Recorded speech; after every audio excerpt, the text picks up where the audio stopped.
yet another distinguished Nigerian who will be speaking about a ton of issues that bother us as a country. He is a political activist. He is also a trained journalist. He is also a trained lawyer. But I think everybody just know him simply as Ayo Opadokun. Good morning. You're welcome to the program. Good morning. It's a pleasure to be here. All right. Good morning, yes. Very quickly, I think we can just start from what is on the table right now. You are the coordinator of a coalition of Democrats for electoral reforms.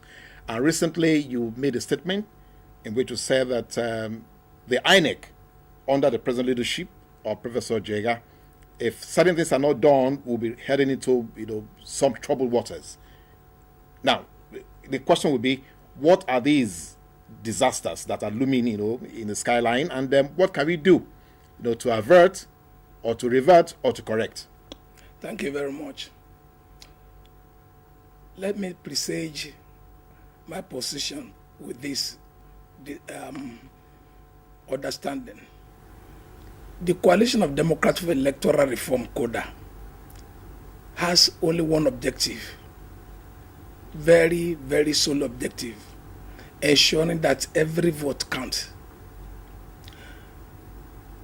Before even the 2011 elections were conducted, we campaigned vigorously to ensure that for the first time Nigerian vote will count. Similarly and superficially, it counted to some extent in 2011. We are not unmindful of the time factor by then. I need to let Nigerians know that the volume of naira that was pumped into the compilation of a computerized voters register was significantly a waste and a ruin. How do I mean? The Professor Jega INEC, recently appointed then, did not succeed in ensuring that the producers, the manufacturers of the hard disk and the other resource facilities of those software were of the correct type, to the extent that many of them broke down when they were brought in. Even before they went into the field, it was noticed. Also, the human elements that were going to operate those materials never had the what you call capacity building to be able to operate them and master them. So more that even during the process of registration, so many things were wrong.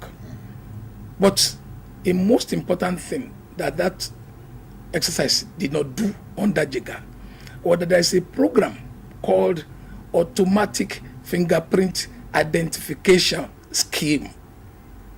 It is the only facility that will enable you to eliminate multiple registration, underage vote registration and the likes.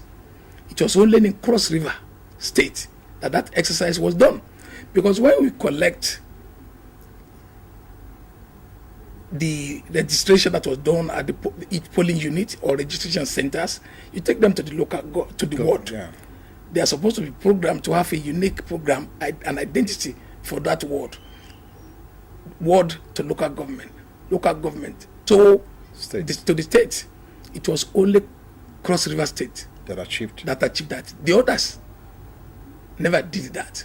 And when some of their colleagues complained, the guy and his group did not imagine that was a big problem. The consequence of that was that the algorithm, which is supposed to be to guide the essential regularity of the number that they have, couldn't really be established. And I say this for a sense of responsibility. It's because the database was really compromised. That was why INEC failed to produce the database when it was requested to do so by the Presidential Election Tribunal. And because Justice Ayo Salami, presiding over the tribunal, insisted that that database must be made available to the court, to the court, it didn't take weeks thereafter. He was suspended from office. Since then and until up to now, someone else who was nominated compromised the standing. They asked that question. Nobody has said anything over that matter any longer. Our worry is this: voters' register is the most fundamental of all the preparations, and when that is terribly done, the consequences will be fatal. Professor Henrich just said election and its outcome are traceable to the management of the electoral process and the voters register. If you don't have it correctly, then you can never have a credible election. What that led to is this: anyone, if they are willing to be honest, there have been since elections that were conducted in one state like Anambra, then Delta, prove beyond reasonable doubt that the database that they have is totally unsustainable. You now again ask yourself, they will tell us this time one, they say they register 70 million people. And a while ago, they now say they have in store 40 million permanent voters card to give us. We know that's thoroughly an ingenious falsehood, because the figure they say they have now of the 70 is too bogus. No, it cannot be defended statistically, and the consequence of this is that when they start distributing this so-called 40 million, they will again entrench the falsehood that they've established there. Our own worry is that we must compile a new voters register. This time we should not allow INEC to get away with murder. I was on another medium this last weekend, and the public affairs officer was responding, was making a joke of the matter. They didn't bring the thing to court because that could have revealed how people voted. That was terribly a lie. He was misunderstanding himself. There's no way by which you can do that. But how can they say they couldn't bring it to court because it's a security problem? And I said, do they have a choice? They are behaving as if they are masters.